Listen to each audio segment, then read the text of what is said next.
Chemical engineering. What is it actually? Well, chemical engineering is one of the few branches of engineering focusing on how to process raw unuseful materials to something of a more useful product. Now, what are they?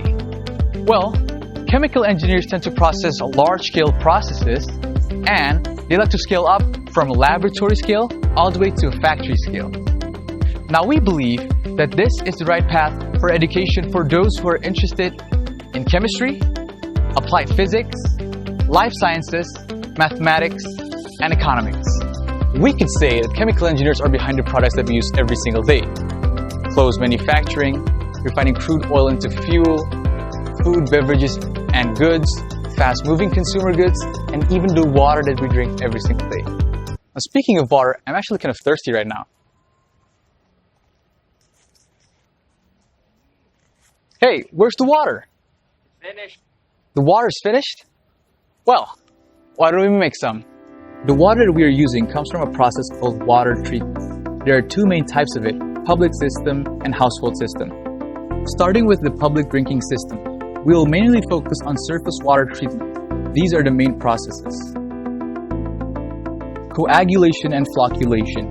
Coagulation is a process whereby the particles dispersed in the water form microflocks that can be easily removed. This happens in rapid mixing, so coagulant will disperse throughout the liquid very well. The forces responsible for keeping the particles apart are reduced by neutralizing them with positive charge such as aluminum ions, since most of the solids contain negative charge. Microflocks are then formed.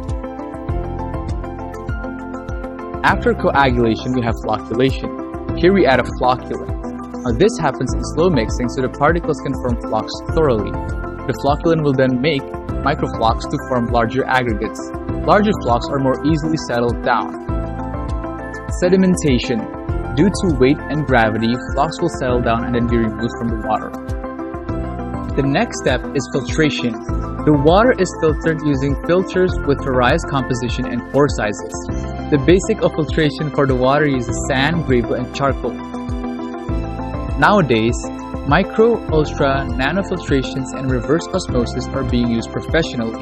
Filtration will remove contaminants that are too small for previous step. Almost there. To remove the remaining bacteria, viruses, and parasites, this step is very necessary. Disinfection. One example is adding chlorine. That's it. The clean water is now being distributed to your houses and public facilities. Guess what? Chemical engineers design and maintain all these processes. Let's go back to our mind map. Oh, it's time for household systems. This system are often used by houses to provide clean water from nearby sources by themselves. Distillation. This process is based on boiling point. Water should have lower boiling point than its contaminants, so giving sufficient heat will make the water to vaporize, leaving the impurities behind. The steam enters a condenser and condenses back to a liquid ready to drink. Distillation also kills or removes microorganisms. Water softening.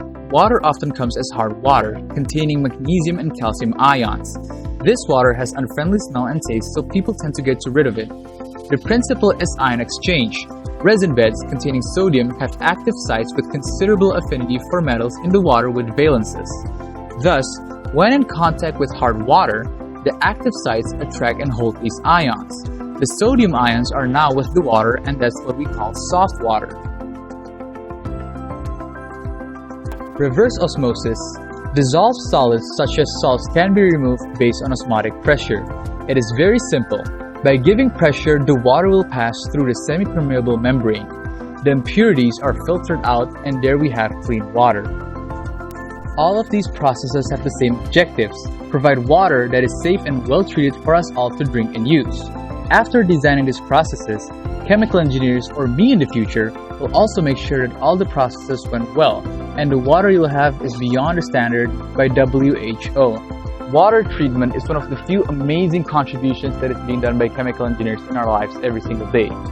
Now, chemical engineers take a key role in fulfilling the needs for our people by creating products, making sure that the factory runs well and safe, and by innovating. Magnificent, isn't it? So what are you waiting for?